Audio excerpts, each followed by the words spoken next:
Hello everybody, my name is Ludwig and this is Survivor Overview. The Survivor I'll be reviewing is Mercenary, so without further ado, let's get right into it. Mercenary is a high skill melee survivor that uses his many dodges and mobility to weave in and out of combat. His Umbra title is Hired Blade. His health is 110 plus 33 per level. He has a health regen on the difficulties are Drizzle, Rainstorm, and Monsoon. 1.5 per second plus 0.3 per level. 1 per second plus 0.2 per level, 0.6 per second plus 0.12 per level. His damage is 12 plus 2.4 per level, speed 7 meters per second, armor 20, 90 on Drizzle. And to unlock Mercenary, you need to do a challenge known as True Respite, which is obliterating yourself at the obelisk. So you need to first loop your run once. So you will, on stage 5, there will be a celestial primordial teleporter. On stage 5, there will be a primordial teleporter. If you take it normally, you're going to go to commencement to do the final boss. If you go around the side of it, you can then shift the teleporter so it says aligns with the planets, I believe. And then afterwards, you will go through it like normal, but now you will be back on stage 1, I believe. And then once you reach stage 3, after you looped, you would then have a celestial portal, which will take you to a moment fractured, which allows you to obliterate yourself, unlocking Mercenary. His ending phrase, escaped, and so he left with dreams of good food and a peaceful night, and vanished, and so he vanished, reduced to fable, which is vanished, I believe, is when you do obliterate yourself. Alright. The backstory for Mercenary, or the lore, the European noble, I don't know why it's spelled, that's the way it's spelled, I believe, so I think it's wrong, but unless that's just the way it's worded, so I just copied it, so hopefully that's intentional. The European noble paced around in his chambers, nervously glancing at the antique clock adorning his wall. Tick-tock, tick-tock. The riots had been escalating and showed no signs of slowing down. Effigies burned, statues were torn down, and countless politicians turned their backs on the once prestigious nobility of Europa. The people have had enough. Tick-tock, tick-tock. It was only a matter of time. Either the noble would have to flee, or the mob would finally breach the palace. Even his bodyguards began to show signs of betrayal. Time, the noble thought, it was something he did not have. The antique clock kept ticking, working upon the noble's mind, keeping him distracted just long enough. Tick-tock, tick-tock. And as the antique clock kept ticking, the noble's body hit the floor. The mercenary sheathed his blade. His footsteps were unheard as he left the palace, masked by the rhythmic ticking of the clock. Tick-tock, tick-tock. Alright, moving on. So now we're getting into his skills. The passive is very simple for Mercenary. He can jump twice. This is a nice passive, Cybernetic Enhancements. Mercenary can jump twice. This allows you basically... The second jump's height is a little lower than the first, but it's pretty nice to have because you basically just have a feather by default. It's still nice to get feathers, but you basically get a feather. This can allow you to save you from a high fall. You can jump off a very high up area and not have to worry about fall damage. And because he relies so much on his mobility to evade attacks, it's just a really nice passive to have. Other than that, his primary. Laser Sword, it's a primary with a proc coefficient of 1, and it has a description agile, which means you can use it while you're sprinting, so you can just hold the button and you will do your melee attack without having to stop your character. He will slice in front of him for 130% damage. Every third strike hits in a greater area and exposes enemies. So Agile allows you to sprint while you use the primary. Expose is the big effect. On the third strike, this expose is a large hitbox. It will hit really far around you. It will hit even behind you. If you're close to enemies, you can hit behind you as well. So this is what's really his whole character. He's more about comboing. You need a combo expose, basically. So one of the things about expose is it will put a blue circle around the enemy. So once you hit them with the third strike, they will have a blue circle around them. If you hit them again, it will reduce the mercenary's cooldowns by 1 second, and it would do an additional 350% damage. Very nice. And the cooldown reduction is what is going to allow you later to combo his skills together, allowing you to survive and do damage. So besides that, if you also, there's a very specific tech you can do. If on the third strike, if you begin an animation of one of his skills after, like he starts his third strike animation, if you time it correctly, you can apply the third strike exposed to a skill. So let's say you do the third strike on the beginning of the animation, you dash through the enemy with like one of your utilities, and then you can then expose multiple enemies, and it's less limited than just his normal range of his third strike. This can be used on his secondary as well, so it has a lot of combo potential with other synergies with other skills, which allow you to basically hit multiple enemies, and then you expose multiple enemies, and then you hit multiple enemies, and then you have all your cooldowns back, and then you just continue repeating this cycle until they're usually dead. For his first default secondary, he has Whirlwind, which is a secondary, has a 2.5 second cooldown, a proc coefficient of 1 times 2.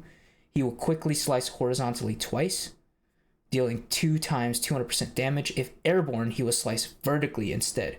So you can basically, on the ground, you'll use it horizontally. In the air, you'll use it vertically.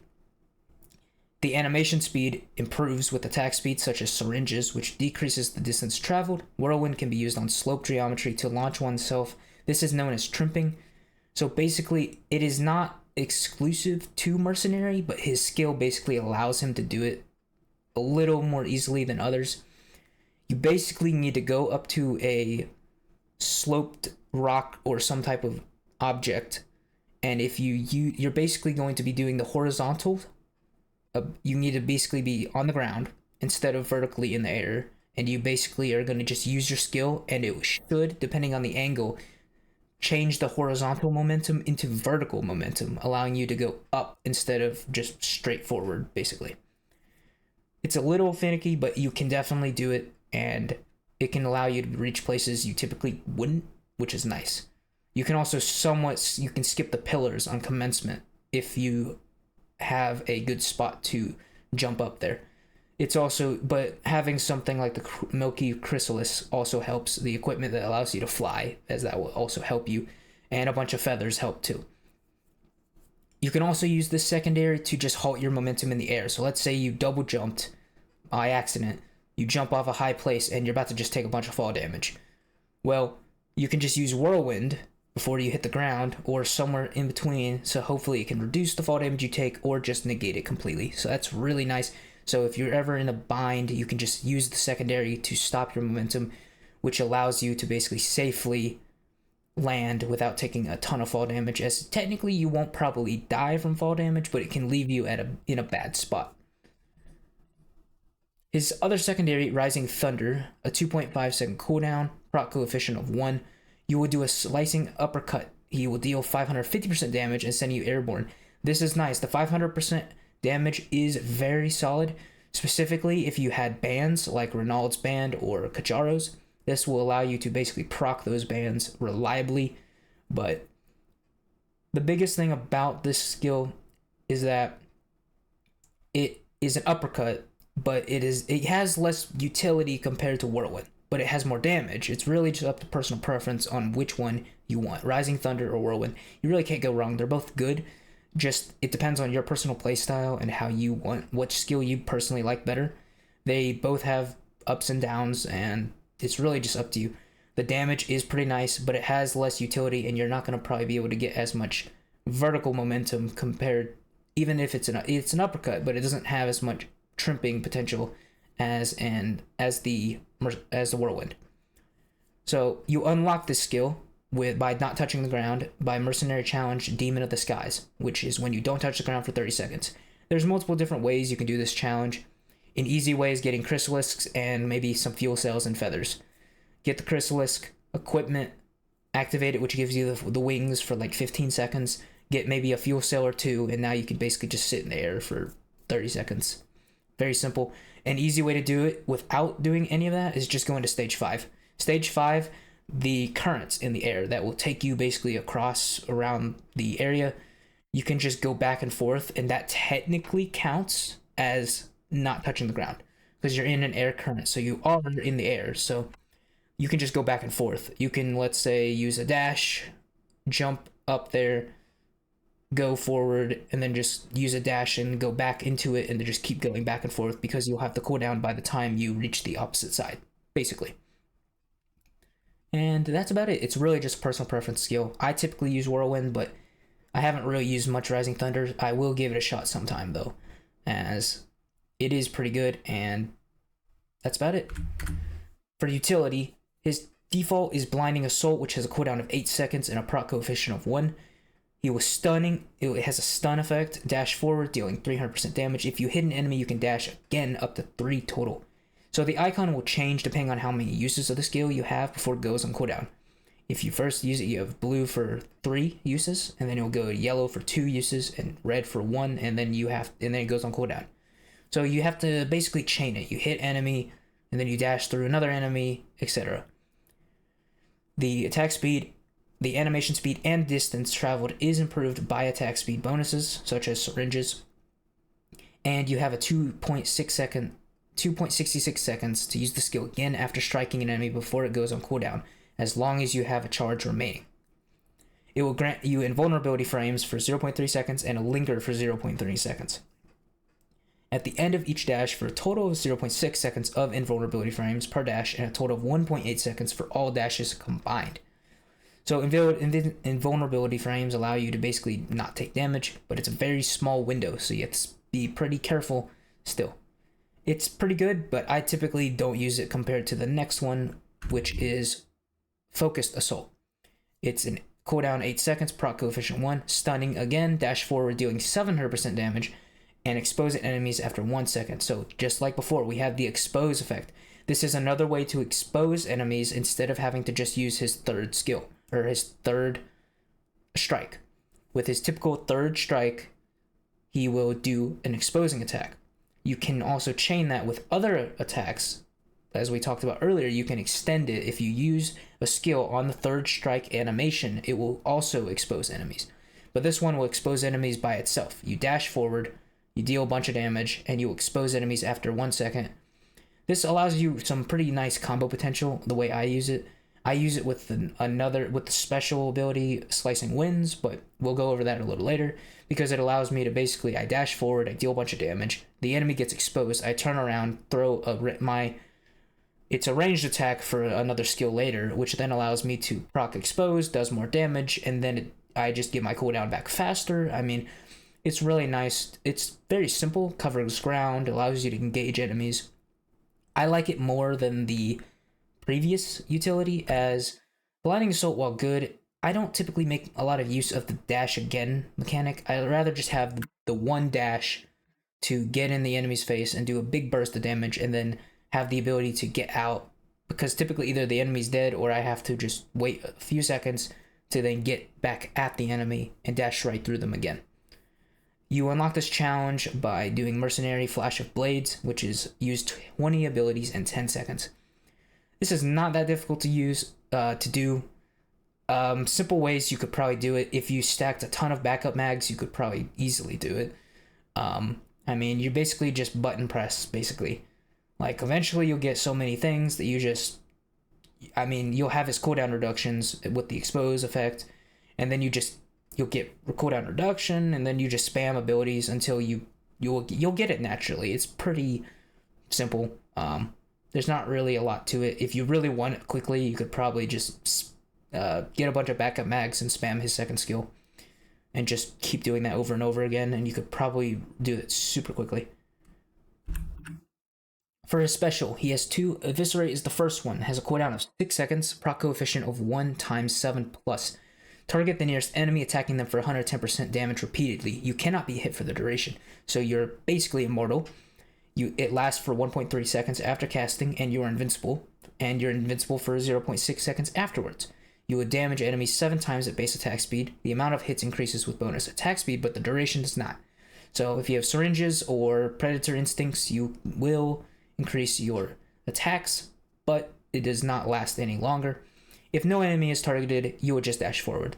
It's not bad. Personally, I don't like it as much as the second special, but It's definitely not bad, but I like the ranged option, which we'll go over right now. Slicing Winds. It's a special, cooldown 6 seconds, proc coefficient of 1 times 8. Fire a wind of blades that attack up to 3 enemies for 8 times 100% damage. The last hit exposes enemies. So this gives you a range attack. Now, the range attack is not very fast, so you're probably not going to be sniping enemies from like halfway across the stage, but you know, it's relatively fast. In medium to close range, which is typically where you're going to be at anyways, it's pretty accurate and honestly not that difficult to fire and have it hit the enemy. It will deal 8 times 100% damage to up to 3 enemies at once for a total of 3 times 800% damage, or 2,400% damage, excluding the exposed proc, which will increase the damage. So I like it a lot because it gives Merc a ranged option, which is pretty useful, honestly.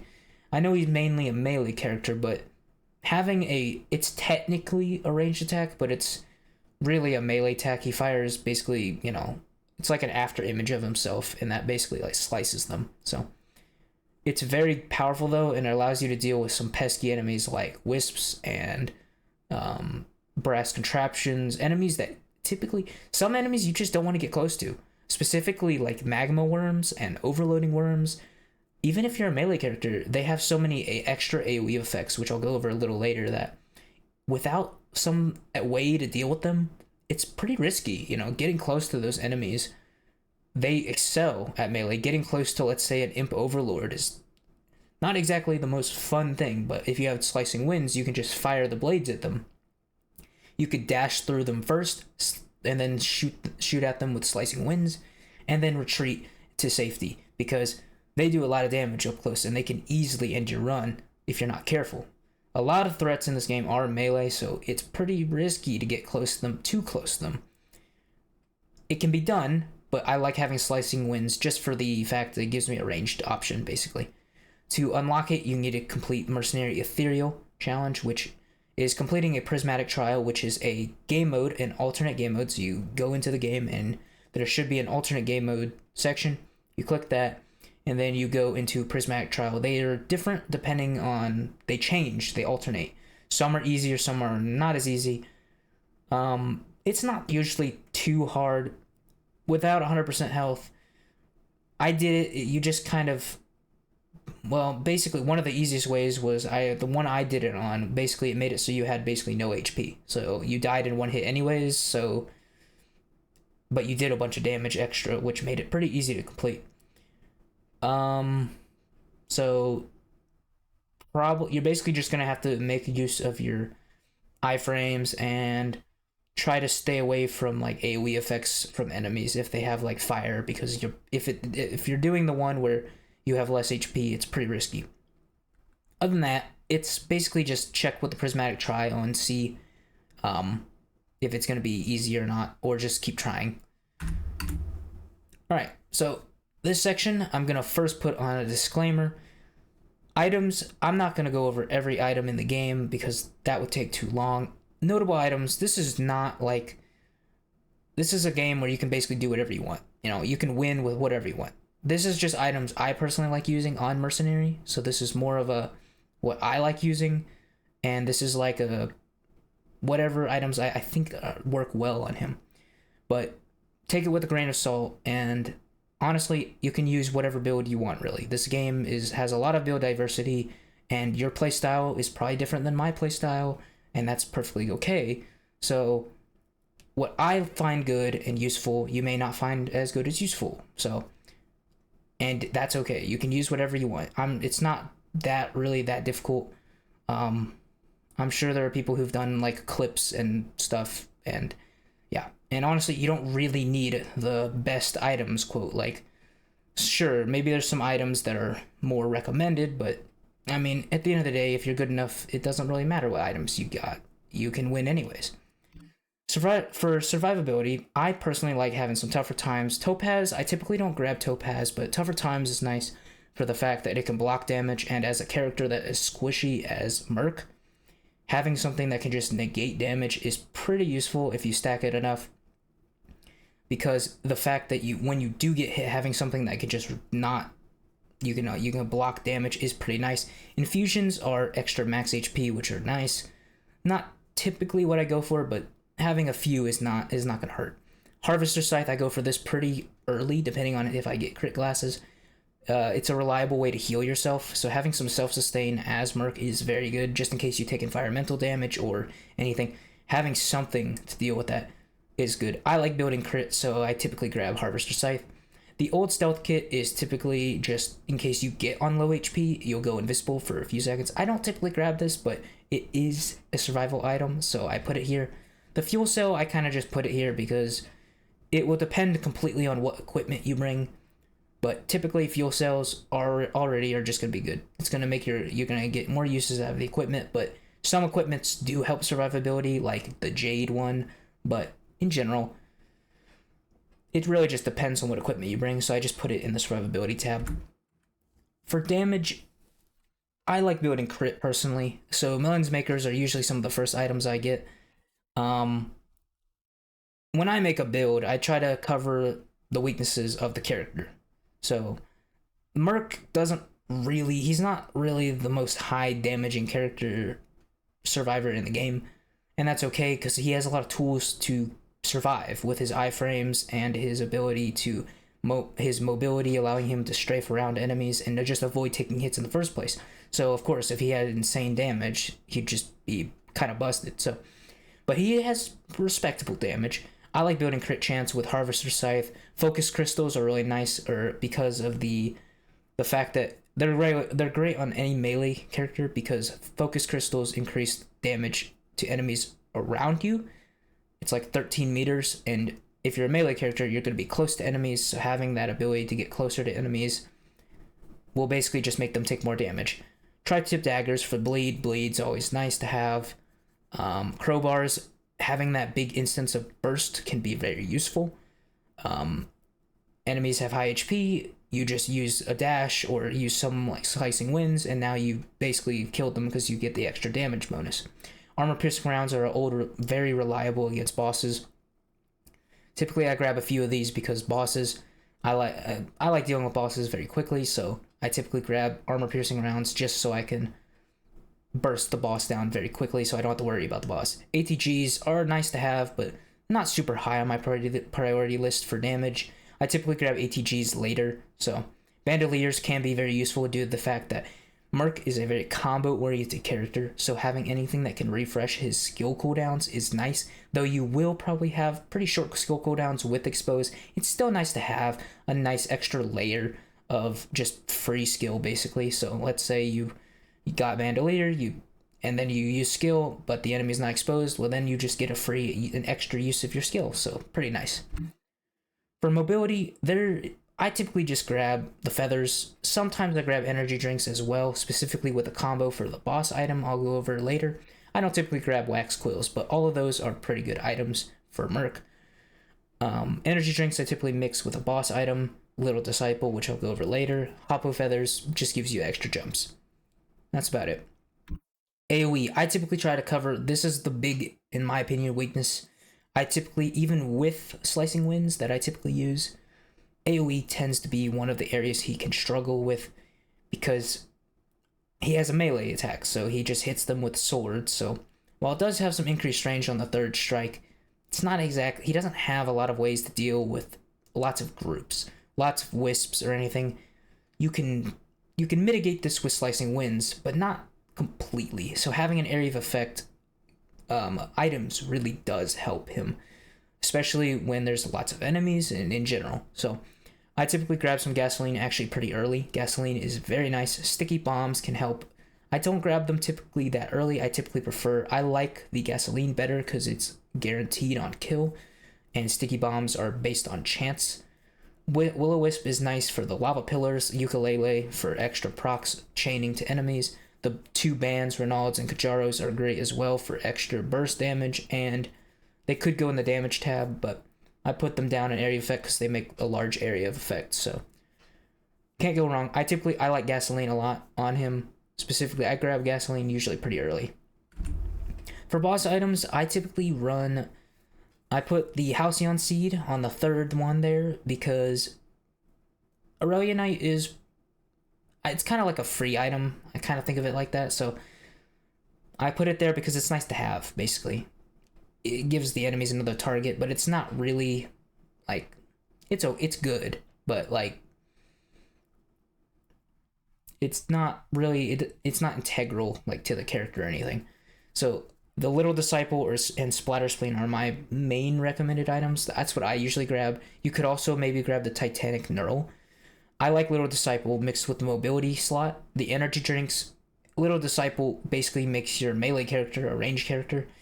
So while sprinting with Little Disciple, the first item on the boss items tier, you will fire a homing, basically tracking wisp, basically, while sprinting. And the more mobility you have, let's say, the more energy drinks, the faster that wisp will fire. And typically you're always sprinting anyways, so it's just nice because you're always moving as Mercenary. So because you're always moving, you're always shooting out these homing wisps. So it's just extra DPS you're getting for free without doing anything. So that's why I like Little Disciple. Splatter Spleen is good with crit chance, so mix that with crit Lens Makers and Harvester Scythe, and now you have a crit. You do more damage, you heal yourself, and you bleed enemies.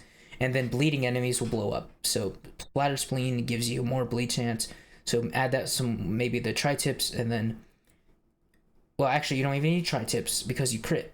Splatter Spleen makes it so all your critical hits can bleed. So more crit chance, you can bleed enemies, and then the bleeding enemies explode, causing chain reaction, everything dies. It's very, very powerful and very, very good. For legendary items, these are just some. There's a ton of legendary items, and a lot of them are good. I'm kind of putting the items I'm putting up here are not, I tried to avoid the DLC because there's a lot of good items in DLC, but I tried to avoid a lot of DLC items because some people might not have that. An old reliable, the 57 Leaf Clover, is just going to re-roll your effects. This is super reliable and almost always my first pick because you're just getting more everything. You get more damage, you get more procs. I mean, more procs equals more damage. Everything, basically everything is affected by luck besides tougher times because that would be kind of busted. The second is Dio's Best Friend. Dio's Best Friend gives you a second chance. Being a melee character, you're very squishy. Dio's, if you die, you basically come back to life. It gives you a second chance, though it will use the item, but it gives you a second chance. And that's pretty powerful. Sometimes things happen. You make a mistake and you get one shot. And then that's just how it is. Having Dio's would allow you to not get one shot. But I will, disclaimer, do not sit in the Void Reaver explosion. If you are on commencement with Mithrix, do not stand at the very end. There will be some void enemies. You'll know they have once you kill them, they'll have a big siren sounding circle that if you stand in that, you still will die. Dio's does not protect you against Void Reaver. It auto kills anything in its radius, so just be careful of that. But Dio's will typically protect you against most things. It's nice to have, but my typical first pick is the Clover. But Dio's is reliable, and on a character that is melee, which is probably a very dangerous way to be because a lot of enemies are very powerful up close, and you typically want to be further away. Having Dio's is like a backup plan, allowing you to have a escape option and an option to allow you to continue your run in case of, it's a safety net in case you make a mistake or something unlucky happens. Ceremonial Dagger is nice. It allows you to, it sends out, once you kill enemies, it will just send out homing daggers, and you're going to probably kill enemies anyways, so you just get more DPS. Pretty nice. The Frost Relic allows you to have an AoE around you of Frost, which is pretty nice. Due to you being a mobile melee character, you'll probably get pretty good use out of it, but typically I don't get it because unless I'm further in a run, I typically get the others first. The Aegis is nice. It gives you your temporary barrier effects past, if you heal past max HP, you'll gain temporary barrier, which is the same as like Topaz Brooch, which is nice for keeping you alive in certain cases. I typically rather just have Dio's instead of Aegis, but it is not a bad option to pick up. The Alien Head allows you to, it reduces all your cooldowns, so now you can spam your abilities faster, and the faster you spam your abilities, the more iframes you have and the more DPS you do. So can't go wrong with that one. The laser scope is a Survivors of the Void DLC item and is a legendary, and it increases the critical damage you do. So if you stack it with crit chance like Lens Makers, you just do more crit damage basically. So you'll be critting and then you just do even more crit damage. So can't go wrong with more damage. For the equipment, there are a few options. The missile launcher is fun. It just shoots homing missiles, which can cover some of the weaknesses of being a melee character until you get maybe a little Disciple. The Milky Chrysalis is typically what I go with, specifically for if I'm trying to quickly complete a stage or complete a run. So specifically, I grab it with a few fuel cells or a fuel cell for Mithrix. Commencement, just because I really don't like waiting for the pillars. The pillars take depends on where they're at and how fast you are, but the pillars typically take a minute or two or maybe 3. So that's extra time, and I'd rather just grab a fuel cell and the Milky Chrysalis and just fly up to Mithrix, which is way faster. So I typically only grab it if I'm doing a quick run just to stage 5 to kill Mithrix. Primordial Cube is interesting. It will suck a bunch of enemies into it like a black hole, and this is pretty good because you can easily dispatch a bunch of enemies. You put down the Primordial Cube, you send it out, a bunch of enemies get stuck into it, then you send, let's say, Slicing Winds, or you dash through them with Eviscerate, or you dash through them with your other abilities like Blinding Assault and Focused Assault, and now they just all evaporate basically.